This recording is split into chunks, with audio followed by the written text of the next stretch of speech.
Welcome to Imaging Alaska. My name is Ward Hinger. I'm the Chief Administrative Officer for Alaska Radiology Associates and CEO for Imaging Associates. Today we have Dr. Matt Cronin and Jordin Thompson. Dr. Cronin is an interventional radiologist with Alaska Radiology Associates, and Jordin Thompson is an advanced family nurse practitioner at Imaging Associates. Welcome. Thank you. Thank you. How are you doing, Dr. Cronin? Doing very well, thanks. Great. Well, let's start with you. You've got a very interesting background, fascinating academia. So where did you go to medical school? San Diego. Yeah, I grew up in Southern California, and then went to medical school there and stayed for residency as well. Nice. Yep. Pretty nice place to be at school. A little surfing and breaks and... And your internship, where was your internship at? Internship was in Washington, in Seattle. I was a Husky for a year. Nice. Yeah, did internal medicine, which was a really good year. Very good. And then your fellowship? That was, I broke away to the East Coast, went to Miami Vascular. That's a nice trifecta, some great sites for academia pursuit. It is, yeah. Very good. Yeah, it was really good. So what drew you into interventional radiology? The fact that you get to treat disease as well as diagnose it. Got it. So radiology, I think a lot of us are drawn to it because it's a very cerebral practice. You know, you're kind of the doctor's doctor, so to speak. You have all this, all this information, and you try to assimilate it and put it together, and then come up with what's going wrong. You know, and I love that, but I also love being able to do something about it. And that's where the intervention comes in. Great. Can you just give an overview as to some of the types of procedures that you're involved in as an interventional radiologist? And just as a reminder, Alaska Radiology Associates has the professional services agreement for Providence, Alaska, including Providence, Alaska Medical Center.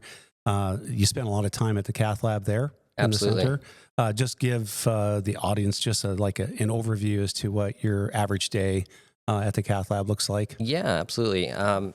It's really interesting. I think interventional radiology there's a lot of different procedures that we do. And it could be something, well, no procedure is simple, right? But I'll say simple in terms of the level of complexity, but it might be something like a biopsy, or somebody has an abscess, you know, they have appendicitis and it ruptured, and now they have an abscess, so we'll put a drain in. And we'll use CT or ultrasound to guide us. So everything we do, the common denominator is it's all image guided. Right. So it's very, very precise. You know, we pick our spot, we plan it, and whatever we're trying to accomplish, it's either using X-ray or CT or ultrasound or a combination, fluoroscopy, something like that.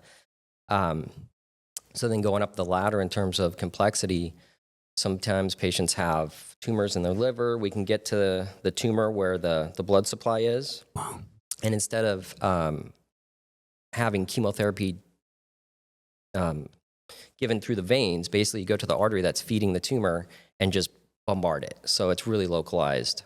And other types, we call that intraarterial, meaning we're in the artery, we're in the vessel. That's fascinating. Getting to some place that we want to go. Could be in the liver, could be somebody's having a stroke, and we go put the catheter into the brain and do a thrombectomy and suck that clot out and hopefully get the patient feeling better. So a lot of stuff. Yeah, and the list goes on and on. I'm fascinated with the world of interventional radiology and the complexity of the procedures, very often life-saving procedures that you folks do, that my team does. Now, there's 4 of you now. The 5th one is joining us soon, the 1st of July. So we're looking forward to continue to expand that part of our subspecialty bench. Yeah. And you're a key part of it.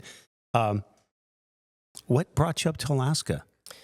Actually, I was doing locums, which is kind of, it's like a substitute teacher, right? Everyone has to have vacation. So, you know, there was a group here and a doctor that was on vacation. And I said, yeah, I've never been to Alaska. You know, it'd be an interesting trip. Went up, you know, came up here and had a great time. And then did that probably for about 8 months. And then decided to make the transition. And it's been great. It's been and what year was that? Yeah. 2016. So almost, 8 years now. Great. And you've been with Alaska Radiology Associates how long now? 2.5. Great. And just a fantastic addition. So thank you for joining the team. Oh, absolutely. It's amazing. Miss Jordin, how are you doing today? I'm doing well. Thanks. Great. Awesome. You enjoying the summer weather? Yeah, I am. I'm Good. a winter person too, but Yes, I do like you summer as are. well. We'll get into that. Yeah. So, where did you obtain your registered nurse and then advanced family nurse practitioner degree? Both at UAA, right here in Alaska. I graduated from high school here, and I really love the outdoor Alaskan lifestyle, so I didn't really have a desire to leave, and did my RN at UAA, worked for a couple of years, and then decided to go back and get my nurse practitioner. Great. And you came up with family? Is that how you got up to Alaska? Yeah, so my dad moved up here for his job when I was in high school. What kind of job was that? He's an engineer in the oil field. Nice. Well, we love oil in Alaska, right? Yeah. Absolutely. And you're loving the outdoors. I mean, you're always out with your family. You do a lot of backcountry skiing. What are some of the activities that you love to do in the wintertime? Yeah, we spend a lot of time at Alyeska skiing and snowboarding. I snowboard, my oldest son snowboards, my husband skis, and my two younger kids ski. But yeah, they've been doing it since they were like 3 years old, and now they're all better than me. What a fascinating journey. Yeah. We fat tire bike a little bit. Since we've gotten into skiing, we don't do quite as much of that just because the skiing usurps so much of our time. Yeah, and then in the summertime, we're big into hiking, mountain running. Also, in the last couple of years, we've gotten really into downhill biking. On the hillside trails, those are amazing. They're so fun. They're great. It's Yeah. been years since I've done that, but they're fantastic. Yeah. I'm hoping, the kids have to be a little bit older to be able to handle that. So I'm hoping that we can start to kind of get them into that. But for now, it's mostly my husband and I that do that without the kids. Your fascination with medicine in the nursing field, what drew you into that? Well, I always knew I either wanted to do something in medicine or be a vet because I love animals. But I didn't want to leave Alaska, and UA has a really robust nursing program. And so I've just always was more drawn to kind of more of a biology type of degree. So I decided to go for nursing. How long have you been practicing? I graduated in 2010. So that would be 14 years. Yeah. What drew you to Imaging Associates? And today we're going to be talking about Premier Vein of Alaska, acronym PVA. It's a doing business as name that falls under Imaging Associates. A little background on it. The interventional radiologists, Dr. Cronin, were the first in Alaska to do vein ablation work years ago. And they've gotten to be known for their extreme quality and outcomes as to what they do. But it's always been under the umbrella of Imaging Associates. And so some years ago, we decided to carve that out and do a doing business as, so people, our customers, our guests would better connect with the service line that we're offering them. And thus came Premier Vein of Alaska, because we do believe we're premier. And I think Vein of Alaska does describe adequately our focus on that service. So it's been, how long now have you been with us, Jordin, at Imaging Associates? A little bit over a year. Okay. And what drew you to Premier Vein of Alaska specifically? Honestly, it was kind of word around town that I had heard that Imaging Associates was a really great company to work for. So it Thank was, you. yeah. Great team. I had spoken to someone that was a previous employee, and they spoke very highly of the work culture. And I was looking to make a change from urgent care to something just a little bit more mellow, where you get to spend a little bit more time with your patients, Sure. not like in and out. You only see them once. So then when I learned a little bit more about Premier Vein and that you could follow the patient through the entire journey, that's what really drew me. So let's step in, and both of you can chime in on answering these questions. I'm going to pretend like I'm a patient, and I want to see the world of Premier Vein of Alaska through the patient's, our guests' eyes. What signs or symptoms would I, as a patient or a referring physician, be looking for that would indicate a visit to Premier Vein of Alaska? Sure. Probably one of the most common symptoms are feeling heaviness or achiness in the legs, especially toward the end of the day. So patients will say, they may have a job where they're on their feet a lot, or even prolonged sitting, like, a desk job.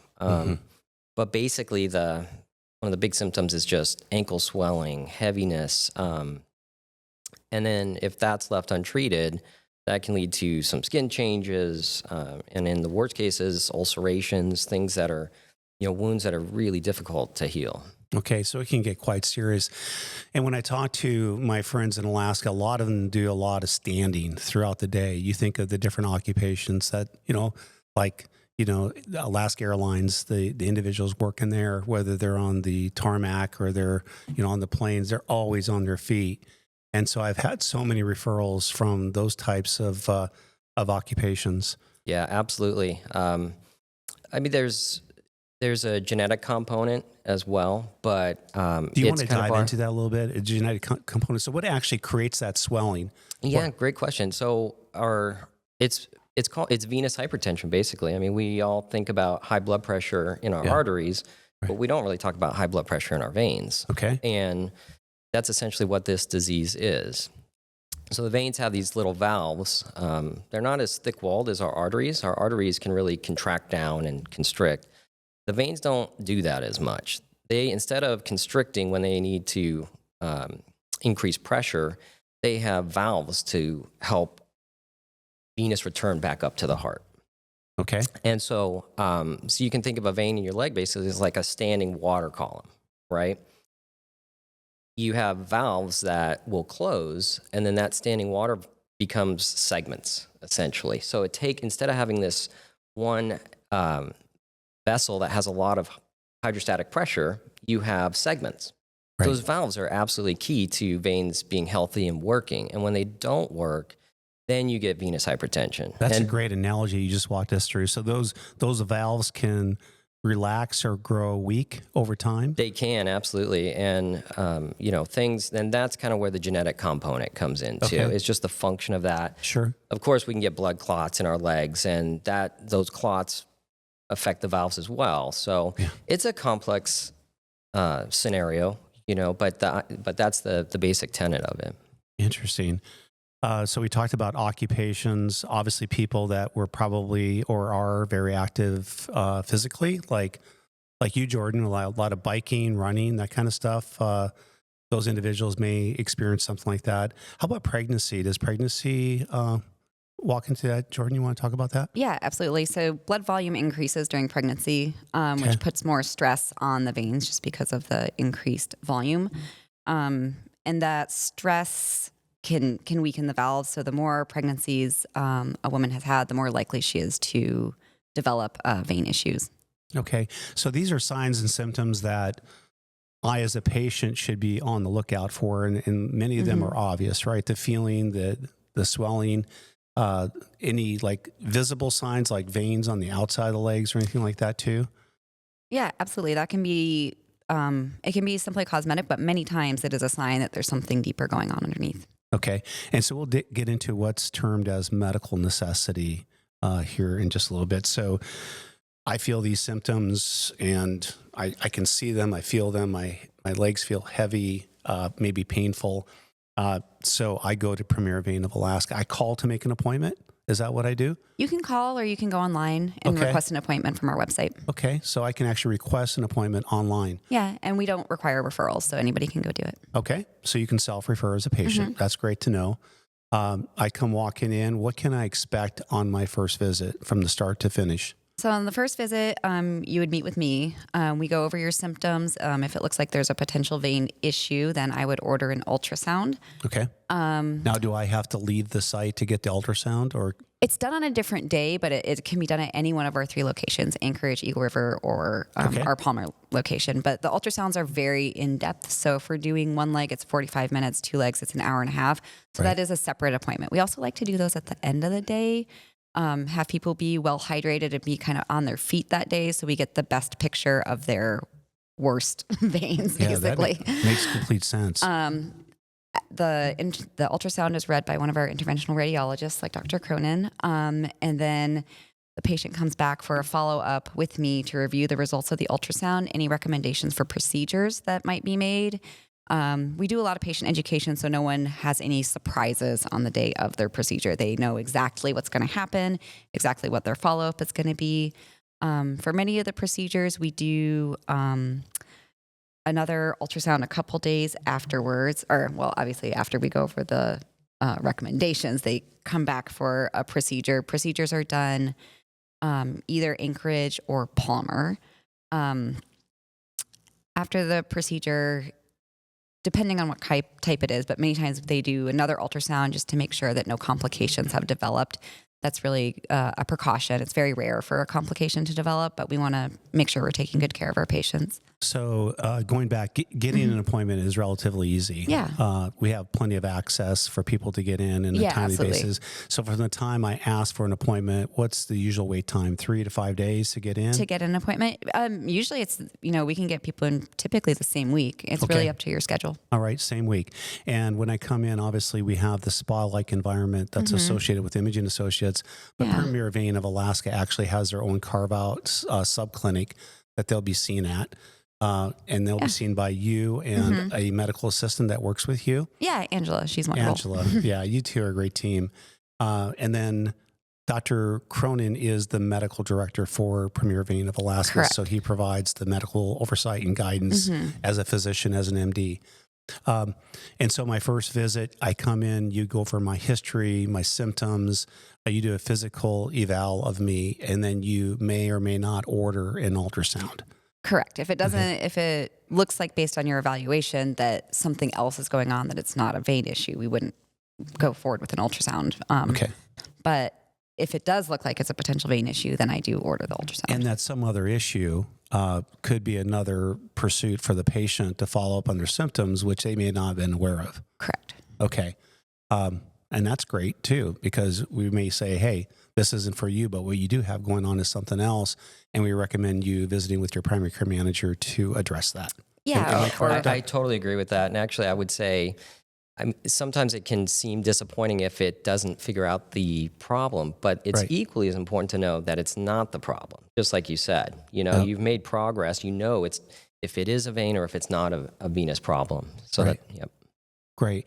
And so I get this exam. You prefer it at the end of the day. It's an ultrasound exam. So they use sonography waves, right, to create the image. There's no radiation in this. No radiation. They're very, very safe. Yeah, very safe procedures. And Imaging Associates have amazing sonographers. The technologists there are incredible. They've been trained in this very complex exam to provide the very best picture for our interventional radiologist to conduct a read. Yes. Okay. And then based upon the outcome of that exam, if there's medical necessity, then we would work with our guest, our patient's insurance company. Yeah, we take care of all of that. Okay. And that's called pre-cert authorization for a lot of people who don't know the whole language of the healthcare access piece. How long does pre-cert authorization take? We typically tell people 1 to 6 weeks. It's really based on their insurance company. We submit the authorization very quickly after we've seen them within a day or two. Okay. How long their insurance company takes to get back to us is really in their hands.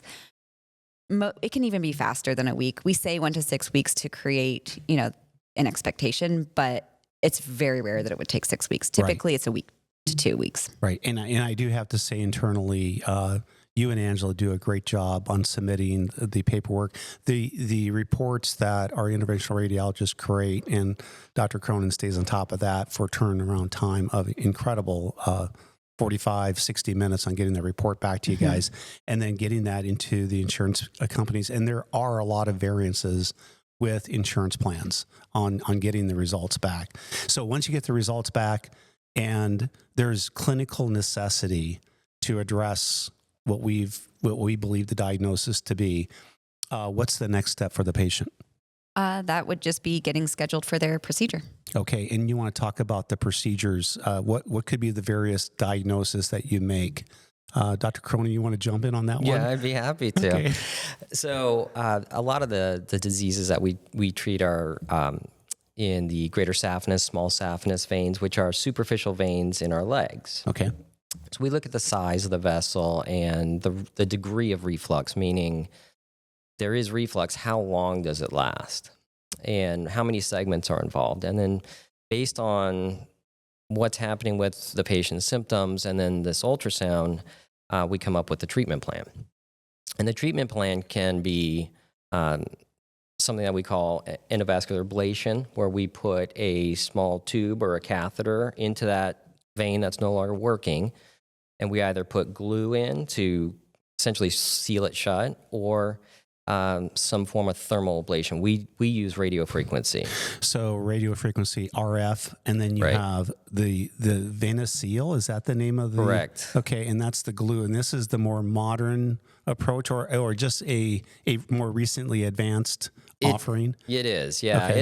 It's really nice in the fact that with any kind of thermal heating, so radio frequency, we need to do something called tumescence, which is we use ultrasound and then inject some lidocaine and saline around that vein, with the idea being we want to treat the vein. We don't want to heat anything else, like Exactly. a nerve or something next to it. So in VenaSeal, you don't have to do that because it's glue. You're not heating anything. Right. So it's a safe little glue. I mean, when people think of glue, it's like, oh my God, you're sticking glue in my body. Right. No, What is this it's glue? not Elmer's. Yeah, it's not Elmer's glue. Okay, good. What is this glue? It's a type of acrylic based glue. Okay. Completely safe, FDA cleared, all Absolutely, yeah. This is something that's widely performed. Okay. It's very safe. It's very fast. Okay. So that's nice. We do ask patients about their allergy history because sometimes you can have a cross reaction. Sure. Yeah. But the vast majority of patients tolerate it extremely well. So, do I have a choice then as a patient? So let's say I'm a positive candidate for this treatment, and I'm like, oh wow, we found out the cause of what's creating the swelling, the pain in my leg, and I'm really excited about getting this addressed so I can get back on to living life in Alaska. Do I have a choice as to which one, RF or the VenaSeal? Well, insurance is going to play a role. What % of the people choose? How do they choose? What I'd rather go with the older method of treating this, or I want a vein. I mean, what % of our patients say I want VenaSeal versus RF? Well, outside of the insurance, the main driver would be the allergy history for Okay. the adhesive. Okay. Yeah. So some patients, will say if female will say, have you ever had your nails done? Have you ever had a reaction to the glues, the acrylics? And if so, then it's probably not the best idea to do the glue technique, the VenaSeal, and then we'll proceed with RF. All right. So we have a small slight bias towards the VenaSeal just because maybe a faster recovery time, better results, et cetera, et cetera. But if there are indications that wouldn't be the best, then we always have RF to fall back on, which is a very proven procedure. Absolutely. Yep. Well, so you talked about what are the major diseases then that you diagnose outside the, I think there's like 4 of them that you've listed. Well, so when we say venous disease, we talked about the ablation of the bigger veins, right? But when most people think of venous disease, sometimes they'll think about their varicosities. When the vein twists and turns, and it makes these, some patients don't like it because of cosmetic reasons. So we treat venous disease. Could be as small as a little, we call them a spider telangiectasia. Those little purple small veins just I've below got those in my ankles and like going up the side of my leg because I used to do a lot of running when I was younger. And I was just at the gym the other day and I was telling my wife, God, my legs look terrible. I want to cover them up with something. And she goes like, "What? Why don't you go to PVA?" And I'm like, "Yeah, why don't I?" So Jordan, I'm going to come and see you very soon. I'm done with this. I mean, yeah. Super common. And so we can do sclerotherapy, which for that type of situation, that's obviously cosmetic. Right. Yep. But then you kind of transition from cosmetic to maybe somewhere in between and then to the ablation. And the somewhere in between, there might be varicosities that you've kind of ropey veins and maybe you've had ablation and they still are there. So we can do other things where we take the vein out. It's called microflebectomy. Okay. And it's an ambulatory, it's an outpatient procedure. So same day, doesn't require any kind of conscious sedation. So what are the symptoms for that particularly? Well, they all kind of go together. But a lot of times for those big varicose veins, a lot of times they'll be cosmetic. And so patients will say, hey, I don't want to wear shorts. I feel a little self-conscious. Right. And so we can either put foam or some kind of sclerosant in there to clot them off and make them go away, or we can just essentially take them out. Right. Because Yeah. they're not functioning anyhow. They are not. Okay. And that's something else that I think is people, it's a common question, I would say, is patients will ask, well, how can you take this vein out? Where's the blood go? And our bodies are amazing because we have so many veins, so many other pathways that blood flow can go through, that we can do that. You certainly can't do that with an artery, not that you would want to, but Right. the two systems are very different that way. That's fascinating because I don't think the vast majority of the public, I didn't understand that fully until you just explained that. So the venous system is very robust. It's very, It is. It's almost, in a way redundant. You know, Yeah. you have a superficial and a deep system, and the blood, it finds a way to get back. that's incredible. Yep. So we talked about insurance. We talked about, so the patient visit. So the patient has come in, they have obtained the treatment. What's our outcomes like, right? Because the patient's going to want to know, okay, what % of our procedures are successful at the end of the day? And I know this is called the scientific wild ass guess, like swag. Right. Yeah. I mean, as far as how many of the ablations are successful, I mean, close to 100, the vein is, they're very effective. Like that vein is closed. Okay. I would say the vast majority of people experience a very good relief in their symptoms. The one kind of gray area would be like, say you're experiencing swelling. When we do these ultrasounds, we know for sure whether or not there is venous disease, venous reflux. That's a pretty much certainty. However, there are other things that can cause swelling. So there is always a possibility that, say, that swelling was caused by a lymphatic problem, or it could be a combination of a venous and lymphatic problem. So sometimes people will get a reduction in swelling, not a complete relief, if that may indicate that there's something else going on. Right. In which case we can refer to like a lymphatic therapist. Which is not a bad thing because, again, it's a journey, right? Dr. Cronin? Absolutely. It completely is. Getting to your point of how successful is it? Well, the measure of success is how well did we help the patient, Yes. not if the vessel's closed, right? I mean, that question's been looked at time and again through studies and series. And, after a week, I think it's something like 98%. When you do an ablation, you can expect 98% of the time that vessel's going to be closed in a week. Does it help your symptoms? We certainly hope so. And just like Jordin said, we've gotten to the point where clinically and imaging-wise, all those pieces have led us to this point. So we certainly would hope that your symptoms have gotten better. They may not get completely better, but at least we've started on the path of getting you feeling healthier. I've learned so much today, and I know I'm administrative in a sense, but I've never really sat down and gone this deep. So providing this for our Alaskan audience has really been beneficial to me, in addition to, I'm sure, many, many out there in urban and rural Alaska. So why PVA? Why Premier Vein of Alaska? If I have symptoms, why should I choose Premier Vein of Alaska? In my opinion, it's compassion and attention to detail. Okay. Kind of the two things that I would want as a patient. You want somebody who cares about you, cares about what they're doing, but they also need to pay attention to the details because that makes a big difference. We're taking care of our maybe our neighbor or our community members. It's a small community. It certainly is. So we certainly want to provide the very best care that we can. Excellent. Jordin? Well, Premier Vein was the first in Alaska to do these types of procedures. So the experience is there, and experience matters. Yes. Also, Imaging Associates has the latest and greatest technology in imaging, and we are going to be using our in-house. Everything is done at the same facility, so it's a very seamless process for the patient. Excellent.